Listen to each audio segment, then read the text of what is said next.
What's up, guys? Today we're gonna talk about one of my favorite topics. The short answer to the caption to the video is yes, it's really bad. Prefer white flours or white bread to the all grain, all wheat version.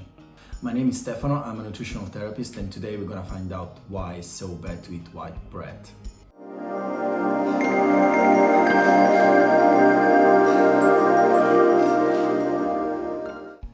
Made by only 4 ingredients, which is flour, water, yeast and salt, bread could be a nutritional masterpiece or a nutritional tragedy.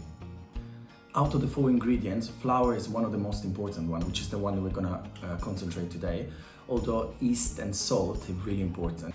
Everything starts from this little thing called caryopsis. Caryopsis is made by 4 different components: husk, bran, germ and endosperm. The husk is the toughest part, it's basically made just to protect the grain. The bran is the part where we concentrate the most amount of fiber and also nutrients such as omega-3 and antioxidants. In the germ we find vitamins of the B family. We've got niacin, thiamine, riboflavin and also folic acid. We also find iron and again antioxidant. The rest, which is the most internal part, is called endosperm, and then we basically find only starch. At first, when we were producing flour, the only thing we would do is remove the husk. This is a really simple process and it was made by using a grindstone. As I mentioned before, the grindstone was only remove the husk, and then in case we want to remove a little bit of the fiber of the bran, you can refine slightly at home, removing the bigger piece of fiber, but still there was tons of it left. Around 1870, the industry started a different process to refine the actual grain. This process basically removed everything aside for the endosperm. But why? Well, first of all, without the bran, the final product it will be much softer. And without the germ, you're gonna increase the shelf life of the flours itself because the germ tend to get off quite easily. Those reasons, refined flours and obviously white bread become really common and just spread around the world. Unfortunately, at the same time, we've seen an increase of anemia, constipation, blood pressure disease, cardiovascular disease, insulin resistance spreading across the population. It took a couple of years to understand that. In Denmark, during the First World War, the government couldn't afford to refine anything. They couldn't afford to waste anything, so they basically shift back to the process that I mentioned before. Bizarrely, even though people were dying because of the war, the quality of life actually increases by 33%. So people, they were dying less for all the diseases that I mentioned before. Pretty much the same happened in United Kingdom during the Second World War. When the government stopped the refining process, they noticed again that people were getting less percentage of disease that I mentioned before. So cardiovascular disease, insulin resistance and many others.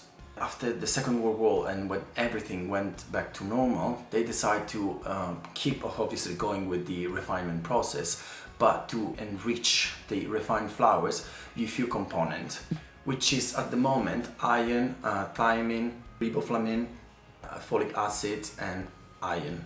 Those are actually the cheapest component because we still have the vitamin E, A, the omega-3, the antioxidants, all these components, especially the fiber, they're still not part of the enrichment program. And unfortunately, this is not enough. It's like someone take from you 100 pounds and give you back 1 pound and also give you a punch in the face. The punch in the face is basically the spike of insulin. Because indeed, white bread has a higher GI. The GI is basically how fast glucose goes from the intestine to your bloodstream.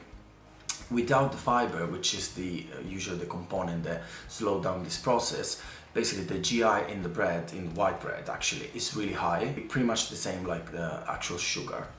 Because exactly, starch fundamentally is a long chain of glucose. So when you're gonna eat a piece of white bread, really quickly your body just gonna break down this chain and make a glucose out of it. It has terrible consequences to your body. It's not just the GI itself. Obviously this is gonna produce a spike of insulin, so you're more prone to have diabetes type 2. Also thinking, without all the components, every time you have a piece of bread, you're basically having nothing aside for glucose fundamentally, so you're not having all those vitamin and mineral and antioxidants that you were having before with the all wheat product. We should also mention the calories in the bread. Imagine half kilo of white bread and half kilo of whole wheat bread don't have the same calories, because obviously in the whole wheat you will find fiber, and fiber doesn't give you any calories, when half kilo white bread is going to be pure starch. So what's the solution? The solution is obviously go back to the whole wheat product. We should go back obviously to brown flour, but not just that, brown flour, brown rice, brown everything. So everything needs to be whole wheat. The industry doesn't like this because the shelf life for the final product would be really short, but we need to start to see flour as a semi-fresh product.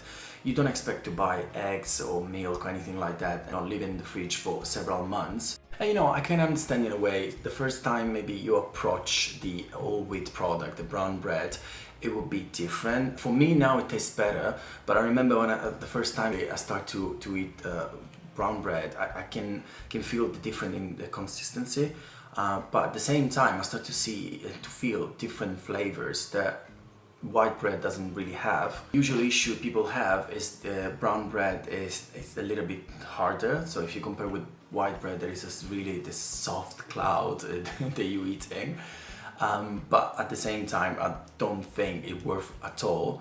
Don't get used to. We can easily adapt it. Like most of the time it takes 4 to 6 weeks. You know, it's the same when you start to cut off sugar and salt. The first few days, few weeks, they're really difficult because you're really used to that. But then in a couple of days, weeks, sometimes everything actually settle and you can enjoy the product without no issue. But anyway, that's it for today. I hope I gave you some useful information you can use in your daily life. Please subscribe to my Instagram page, my TikTok and my YouTube channel. And obviously I'm doing consultation as well, so visit my website and book a consultation for a happier and healthier you.